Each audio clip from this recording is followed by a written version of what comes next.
আসসালামু আলাইকুম। আশা করি সকলেই ভালো আছেন। তো আজকের ভিডিওতে আমি আপনাদেরকে দেখাবো কিভাবে আপনারা খুব সহজেই বিকাশ থেকে 2 টাকা হাজারে টাকা আপনার হাতে আনবেন বা ক্যাশ করবেন। মূল ভিডিও শুরু করার আগে প্রথমে বলে রাখি, যারা বিকাশ থেকে 2 টাকা হাজারে টাকা ক্যাশ করতে চান তাদের কিছুটা পরিশ্রম করতে হবে।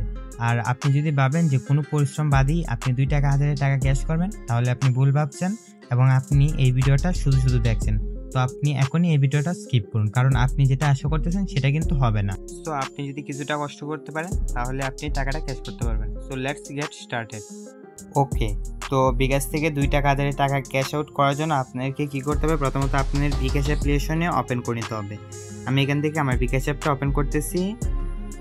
সো এখানে একটু ওয়েট, এখানে আমি পিন দিয়ে দিলাম। পিন দেওয়ার পর পরবর্তী এখানে ক্লিক দিলাম এখানে। তারপর এখান থেকে আপনি কী করবেন? এখানে দেখেন ক্যাশ আউট অপশান আছে। যদি ক্যাশ আউট অপশান থেকে আপনার ক্যাশ আউট করতে চান সেক্ষেত্রে প্রিয় এজেন্টে করলে 1490 টাকা কাটবে, আর স্পেশাল ক্যাশ আউটে করলে একটা হচ্ছে ডিপিএস, ওইটা যদি ভাঙেন তাহলে ফ্রি।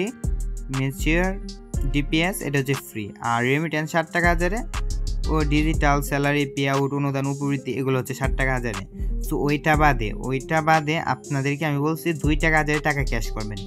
সো ওইটা কীভাবে? ওইটার জন্য আপনার ব্যাকে আসবেন। ব্যাকে আসার পর এখান থেকে পেবিলে ক্লিক দিবেন। পেবিল থেকে এই আপনাদের যেভাবে কাজটা করতে হবে সেটা হচ্ছে ক্রেডিট কার্ড বিল পেমেন্টের মাধ্যমে। এখান থেকে আপনার ক্রেডিট কার্ডে ক্লিক করতে হবে এবং ভিসা ক্রেডিট কার্ড। এখন এটা আমি বলতেছি আপনি কীভাবে এই ক্রেডিট কার্ডটা পাবেন ওইটা আপনাদেরকে বলতেছি, আগে আপনাদেরকে দেখাই। সো এখান থেকে ভিসা ক্রেডিট কার্ডে ক্লিক দেওয়ার পর একটা হচ্ছে Citibank Amex credit card bill, আর একটা হচ্ছে ভিসা ক্রেডিট কার্ড বিল। আপনি এটাতে ক্লিক দেবেন, ভিসা ক্রেডিট কার্ড বিল। এটাতে ক্লিক দেওয়ার পর কিছুক্ষণ লোড নিতেছে। লোড নেওয়ার পর এখানে কার্ড নাম্বার দেওয়ার কথা বলবে। আমি এখানে আমার কার্ড নাম্বারটা দিতেছি। সো এখানে আমি কার্ড নাম্বার দেওয়ার পর পে বিল করতে এগিয়ে যান, এখানে ক্লিক দেবো। এখানে ক্লিক দেওয়ার পর দেখেন আমার এইখানে নিয়ে আসছে। এখানে নিয়ে আসার পর দেখেন যে পরিমাণ দেওয়ার কথা বলতেছে। এখন আপনারা যদি এখানে 100 টাকা বা 1000 টাকা ক্রেডিট কার্ড বিল দিতে চান সেক্ষেত্রে থেকে 10 থেকে 15 টাকা চার্জ কেটে যাবে 1000 টাকায়। কিন্তু আপনাদের এখানে হচ্ছে মূল টিক্সটা কাটা দেবো। ওইটা কি? এখান থেকে আপনাদের অ্যামাউন্ট দিতে হবে হচ্ছে 49,999 টাকা। আমার অ্যাকাউন্টে ব্যালেন্স নেই, যার কারণে আমি এটা লাইভ প্রুফ দেখাতে পারবো না।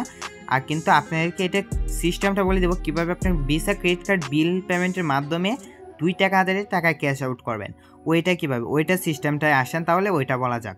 এখন ভিসা ক্রেডিট কার্ড, প্রথমে আপনাকে এটাই জানতে হবে যে ক্রেডিট কার্ড মানে কি। ক্রেডিট কার্ড একটা হচ্ছে সাধারণ ভিসা কার্ড, যেটা আপনি যদি ব্যাঙ্কে অ্যাকাউন্ট করলেন সেক্ষেত্রে ব্যাঙ্ক থেকে আপনাকে একটা সাধারণ ক্রেডিট কার্ড দেওয়া থাকে। বাট আপনাদের যেটা আনতে হবে সেটা হচ্ছে ভিসা ক্রেডিট কার্ড। ওইটা কীভাবে পাবেন?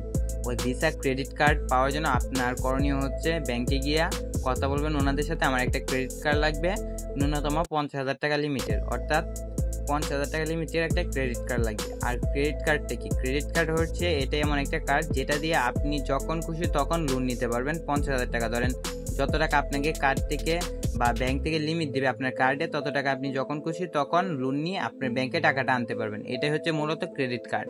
আর আপনার ব্যাংকের সাথে কথা বলে ক্রেডিট কার্ড নিতে হবে হচ্ছে 50,000 টাকা, ন্যূনতম 50,000 টাকা লিমিটেড। আর ক্রেডিট কার্ড নেওয়ার পরই হচ্ছে আপনার মেন কাজ। এখন তাহলে চলেন মেন কথা বলি। অনেকের ক্রেডিট কার্ড আছে বাট ওনারা জানেন না যে কীভাবে এই কাজটা করতে হয়, বা এটার জন্য অনেককে অনেক ধরনের টাকা দেওয়ার জন্য বলতেছে 500 টাকা 1000 টাকা। বাট আপনি এটা কীভাবে কাজটা করবেন বলি।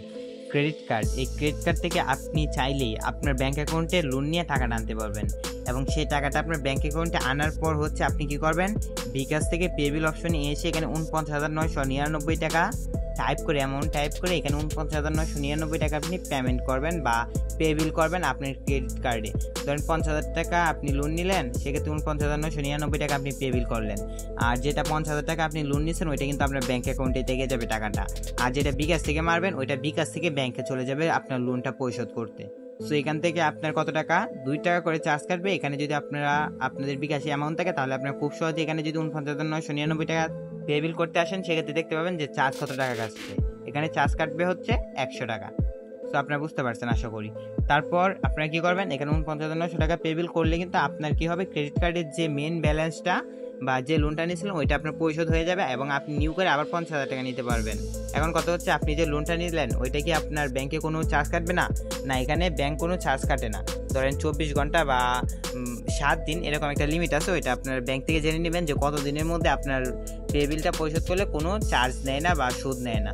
তো আশা করি বুঝতে পারছেন। আর এটাই ছিল কিন্তু মূলত টিপস। তো যাদের ভালো লাগবে তারা চাইলে আমাদের চ্যানেলটি সাবস্ক্রাইব করে রাখতে পারেন এবং পরবর্তী আপডেটের জন্য আমাদের টেলিগ্রাম চ্যানেলে জয়েন থাকতে পারেন।